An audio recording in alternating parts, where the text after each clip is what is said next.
나는 물고기를 잡으러 가노라. 베드로가 체념한 목소리로 말했을 것입니다. 그렇게라도 하지 않으면 자신들의 행한 과오와 잘못을 스스로 견딜 수가 없었을 것입니다. 그런 베드로와 제자들에게 부활하신 예수님께서 찾아오셨습니다. 오늘 본문에서는 제자들을 찾아오신 것이 세 번째였다 말하고 있습니다. 예수님께서 부활하셨으나 제자들의 삶은 예수님이 죽으신 이후의 삶과 다를 바가 없었습니다. 좀 더 신랄하게 말하자면 그들은 예수님이 십자가 사건 이전에 머무른 것이 아니라 예수님께서 십자가에 주시고 죽으신 이전에 머물렀던 것이 아니라 예수님을 처음 만나기 이전인 3년 전으로 훌쩍 돌아가 있었다라는 것이죠. 흔히 우리가 퇴행이라고 이야기하지 않습니까? 아이들 키우다가 보면 퇴행하는 일이 있죠. 아이가 혼자였다가 동생이 태어나거나 아니면 어떤 큰 스트레스 상황에 도리어 컸던 아이가 되돌아가서 어린아이가 되는 것이죠. 소변도 못 가리고 어린아이처럼 자기도 젖이나 분유를 먹겠다고 떼쓰거나 또 자식의 뜻대로 되지 않으면 이성적으로라든지 예전에 했던 것들이 통하지 않는 그런 일들이 종종 있는데 제자들의 마음과 믿음이 퇴행한 것입니다.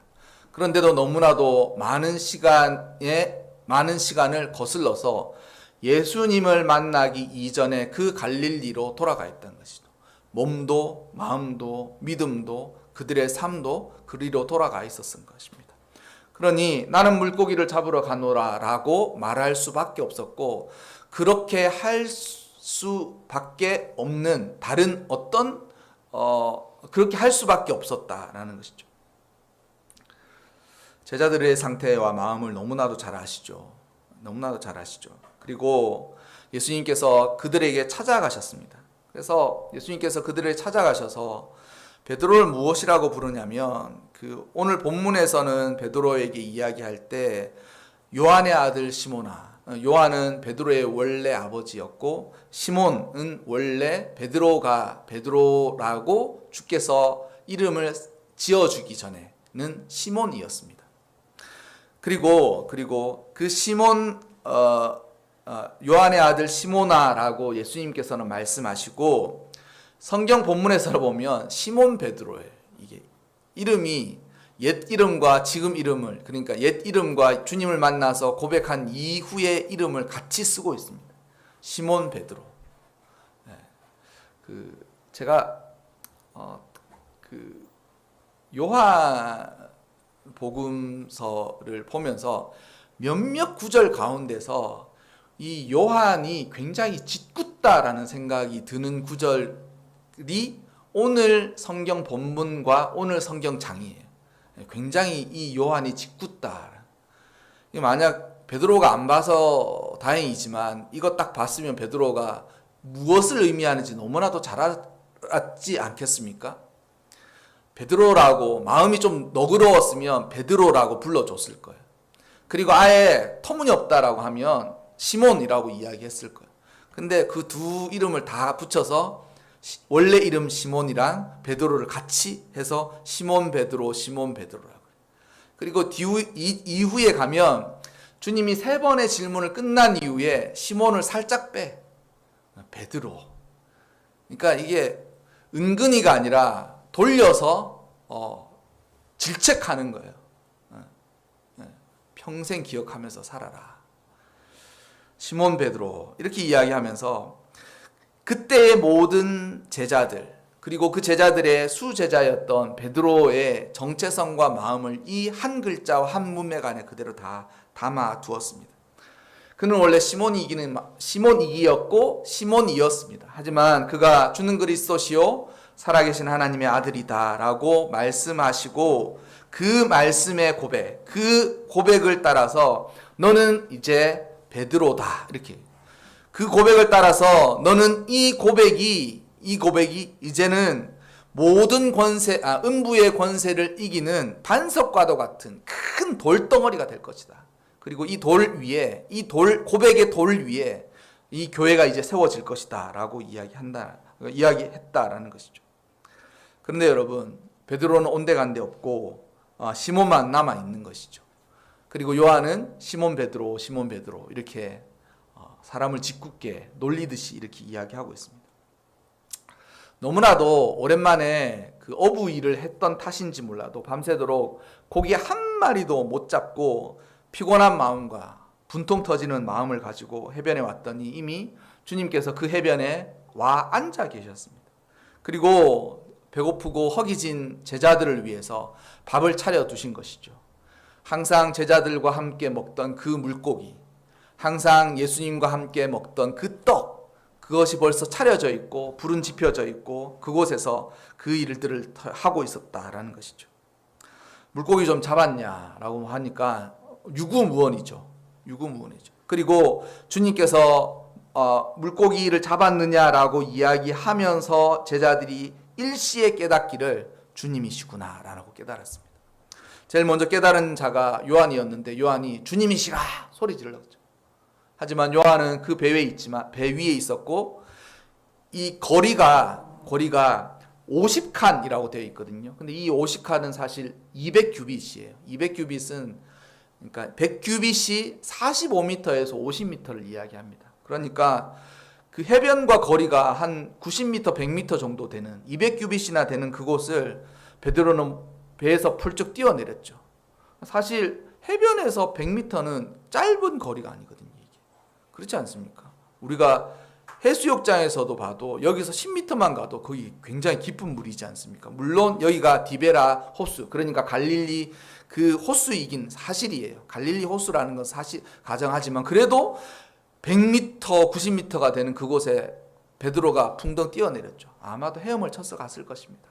헤엄을 쳐서 허겁지겁해서 갔으니 이미 가보니까 너무 태연하신, 너무 자연스러우신 주님이 거기 생선과 떡을 굽고 계시고 제자들한테 앉으라. 그래서 아마도 그 개그맨들이 하던 그 개그처럼 밥 먹자 그렇게 하셨지 않으세요? 밥 먹자. 밥 먹자. 아무도 제자들이 당신이 누구냐고 물을 수 없었고 묻지도 않았다라고 되어 있습니다. 감히 당신이 누구냐라고 묻는 자가 없더라. 예수님께서 가셔서 떡을 가져다가 그들에게 주시고 생선도 그들에게 주셨습니다. 그리고 예수님께서 제자들에게 허탕친 제자들에게 너의 배의 오른편으로 그물을 던지라 라고 했을 때 그물이 그물 안에 물고기가 잔뜩 담겨 있었고 그 일을 만나자마자 제자들은 예수님인 걸 알고 그리고 요한은 저분이 주님이시다라고 외치고 또한 동시에 베드로는 물고기와 상관없이 주님에게 달려갔다라는 것이죠. 아무도 뭐 분위기가 얼마나 서먹하고 어색하면서도 도대체 어떻게 해야 될지 모르는 그곳에 주님이 딱 찾아와서 밥을 맛있게 먹는 거죠. 이게 저는 이제 기독교가 로마로부터 유럽, 미국을 통해서 우리나라로 결국 들어오게 되었습니다. 물론 그 사이에 중국을 통하긴 했지만 그래서 우리나라 기독교를 연구하고 또한 우리 역시도 이 기독교에 쓰여진 성경책이 서양의 의식과 태도를 반영한다고 굉장히 많이 생각해요. 그래서 우리가 항상 예수님 그림 보면 머리가 이렇게 굽슬한 브래드 피트 젊었을 때 그 모습을 한 예수님을 너무 많이 보는 거예요. 키도 훤칠하시고 머리도 굽슬굽슬하신 그 아주 잘생긴 서양 사람들 같다라고 생각하겠지만 예수님은 사실 그런 육체의 모습을 가지지 않으셨거든요. 그리고 또한 이 성경이 쓰여졌던 이 성경의 문화 역시 이게 중동 아시아인 거예요. 중동 아시아예요. 흔히 말하는 우리가 그 중동이라고 이야기하는 그 아시아입니다. 그래서 이 것들에 대해서 이해가 깊어지면서 굉장히 유리한 것이 우리가 동양 문화권의 사람이라는 사실에 대해서 너무나도 잘 알 수 있는 거죠.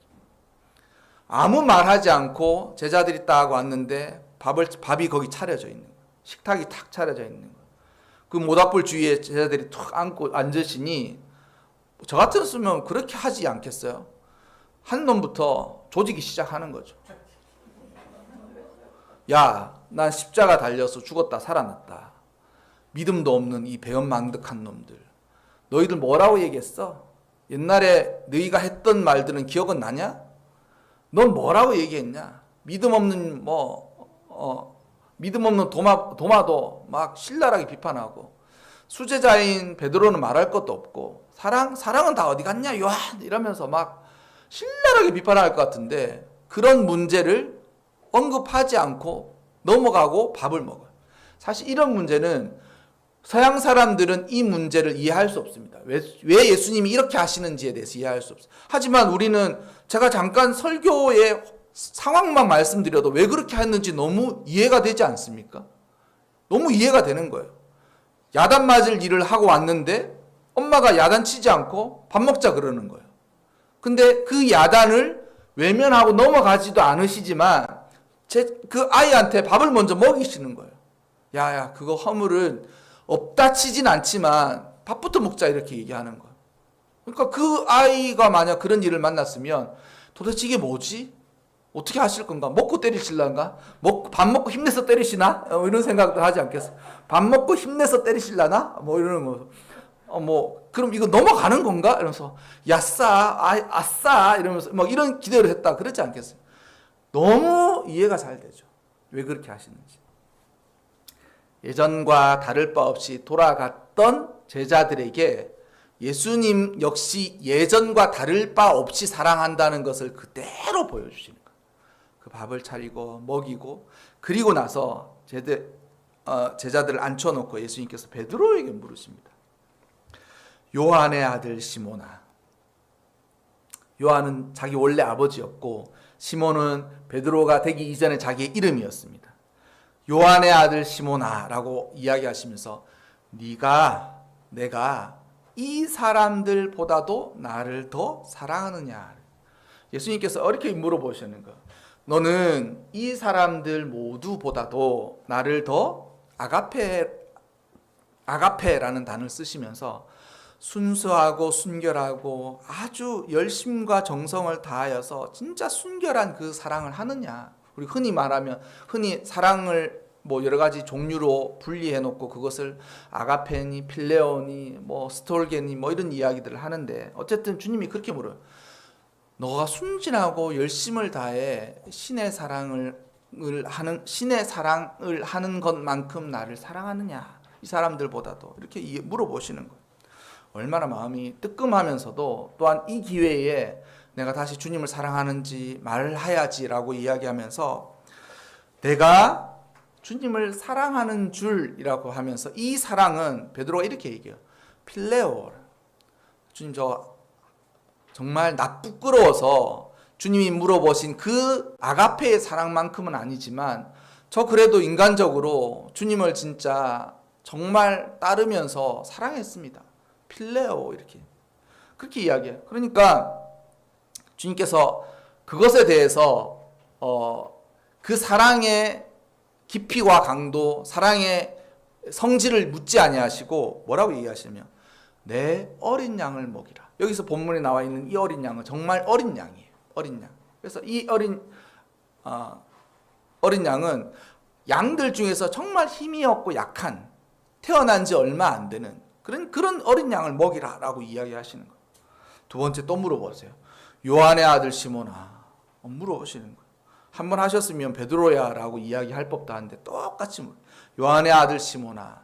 이번에는 다른 사람들보다도 나를 사랑하느냐 묻지 아니하시고 그냥 네가 나를 사랑하느냐, 너가 나를 그래도 사랑하느냐 아가페라고 물어보시니까 주님 그러하나이다.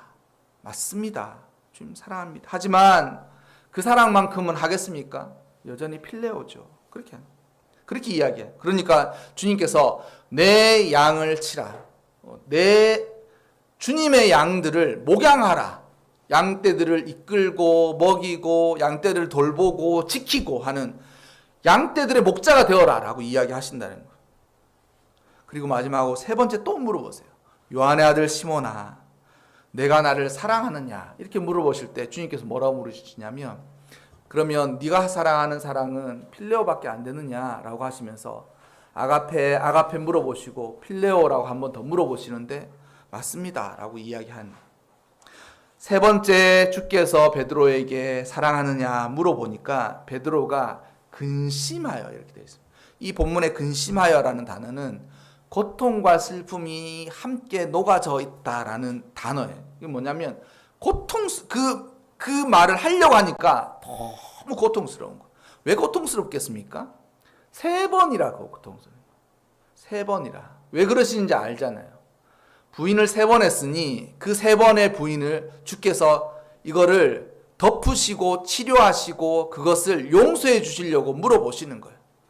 용서해 주려고 물어보는 거예요. 그래서 사랑하느냐?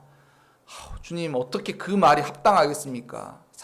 이걸 사랑이라고 이야기하면 주님 십자가 지실 때도 없었고 주님이 있던 그 관정에서도 주님 배반하고 부인하고 주님께서 주께로부터 사랑받았던 그 사랑을 다 잊어버리고 이제는 주님 만나기 이전으로 헐쩍 돌아온 자기 자신들이 어떻게 주님을 사랑한다고 이야기할 수 있겠습니까마는 그래도 저는 주님 사랑하고 싶습니다. 이 말을 하니까 주께서 그 고백을 기쁘게 들으시고 양떼를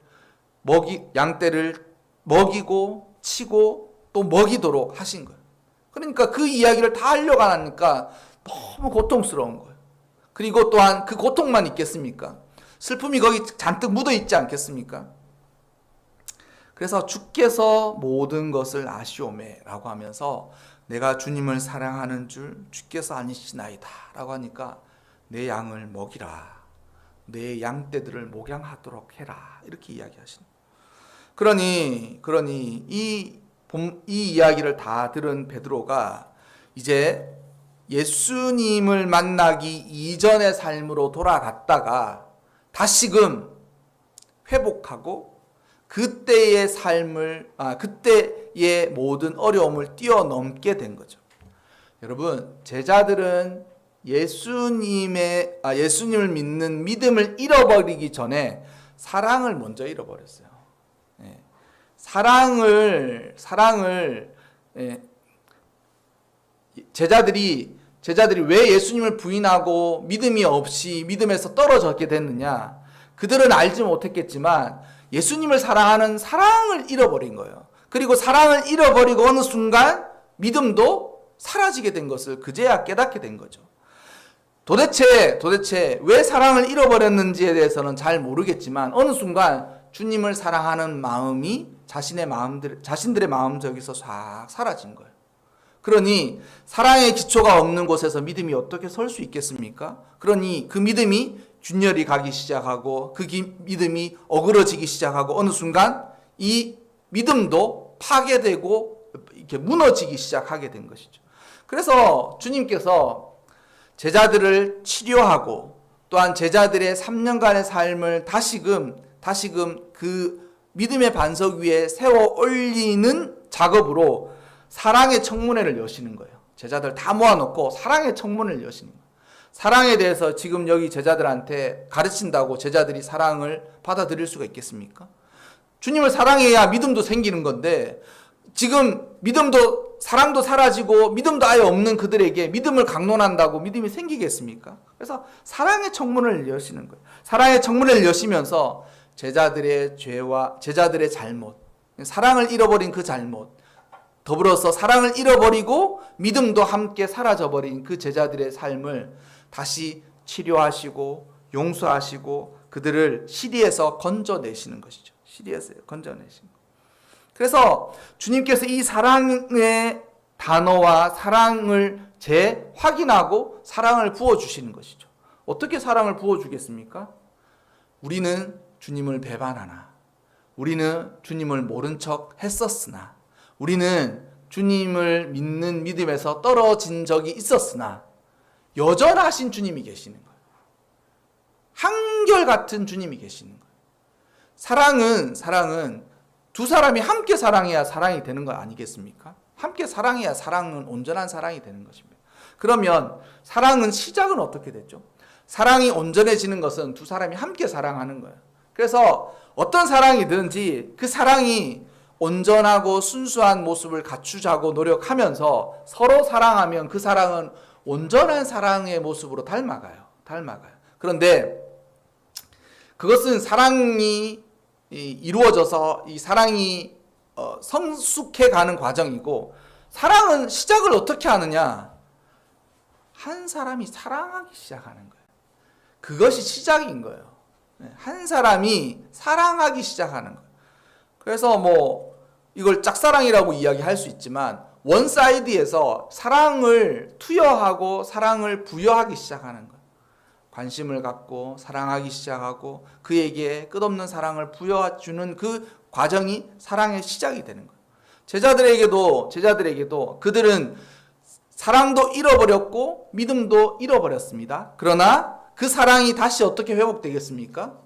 사랑의 시작이신 주님이 변함없이 제자들을 만나기 이전부터 사랑하신 그 사랑으로 변함없는 주님이 그들 앞에 와 계시는 거예요.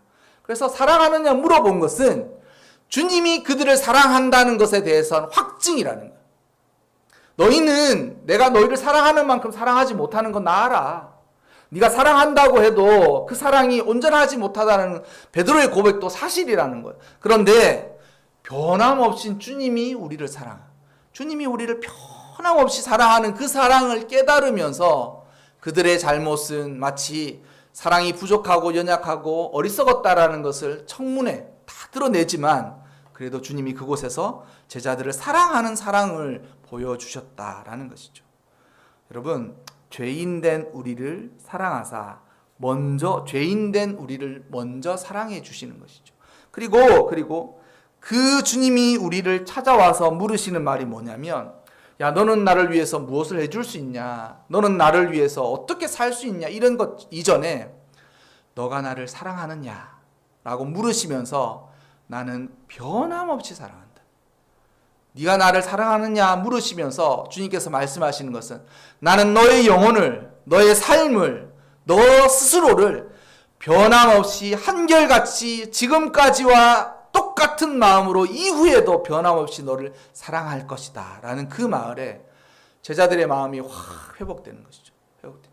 주님이 나를 사랑하시는구나. 나의 힘으로 주님을 사랑한다고 생각하고 나의 믿음으로 주님을 믿는다고 생각했는데, 그것은 아가페에 비하면 너무 부족한 필레오 정도밖에 안 되는 사랑이지만, 내가 주님을 사랑하는 것 이상으로 주께서 나의 영혼을 너무 사랑하시고 돌보시는구나라는 것을 딱 깨달으면서 그제서야 제자들이 마음이 확 사랑으로 회복되는 것이죠. 사실 요한복음 21장은 이제 성경을 뭐 구조적으로 분석하고 뭐 이러는 작업들이 있습니다. 그럼 보면 21장은 어떤 느낌이냐면 에필로그 같은 거예요.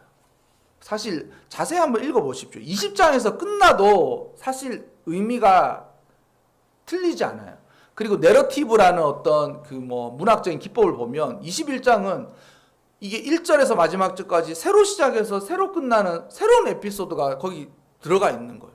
그래서 21장을 어떤 사람들은 요한이 나중에 썼다가 이걸 합쳤지 않나, 20장까지만 썼다가 합쳤지 않냐 이런 이야기를 하는 사람들도 있고, 이것은 다른 사람의 뭐 저자다 이런 사람 소리도 있는데, 제가 생각하기에는 이 요한복음 21장은 큰 드라마의 마지막 에필로그의 마지막 이 드라마를 끝내는 자막과도 같은 거예요. 뭐냐? 그 자막이 뭐냐?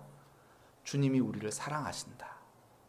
또한 우리는 주님을 사랑하는 한 믿음의 삶을 살아갈 수 있다. 그 에필로그를 보여주는 거예요. 베드로가 이 사건 때문에 그렇게 이야기했어요. 베드로전서 4장 8절에 뭐라고 되냐? 무엇보다도 열심으로 서로 사랑할지니 사랑한 허다한 죄를 덮느니라. 주님한테 이 은혜를 입지 않았던 사람이 어떻게 이 얘기를 할 수 있겠습니까? 사랑한 허다한 죄를 덮느니라. 이 일이 없었으면 그는 이런 고백할 수가 없었어요. 여러분, 주께서 우리에게도 똑같이 물으십니다. 나를 사랑하느냐? 그 말에는 나는 너를 영원히 사랑한다. 너의 영혼을 나는 너무 소중하게 여긴다. 너의 삶을 나는 항상 축복할 것이고 너의 삶을 항상 도울 것이다. 그러니 너는 나를 사랑하느냐 물어보시래. 주님 사랑합니다. 그 사랑이 얼마만큼 채워져야 하고 얼마만큼 수준에 순수하고 순결한 건지는 모르겠지만 어쨌든 주님 사랑합니다. 그렇게 고백하잖아요. 주께서 뭐라고 하시겠습니까? 나를 따르라. 나를 따르라. 그렇게 이야기하십니다. 여러분, 오늘 갈릴리 호수에서 제자들을 만나신 주님, 제자들이 만나신 예수 그리스도, 그분에게서 오늘도 그분이 그곳에서 우리에게도 똑같이 질문하는 그 질문에도 여러분 답하시기 바랍니다. 주님 사랑합니다. 어떤지 모르겠지만 교회도 사랑하고 공동체도 사랑합니다. 그리고 내가 함께하는 가족도 사랑하고 이웃들도 사랑합니다. 사랑하겠습니다. 그 마음을 갖고 있으면 주께서 그래 나를 따르라. 아멘. 주를 따르겠습니다. 그렇게 고백하시면서 여러분의 삶이 사랑으로 충만한 삶을 살아가시고 사랑의 역사들을, 사랑의 이야기들 끊임없이 써가시기를 주님의 이름으로 축원합니다.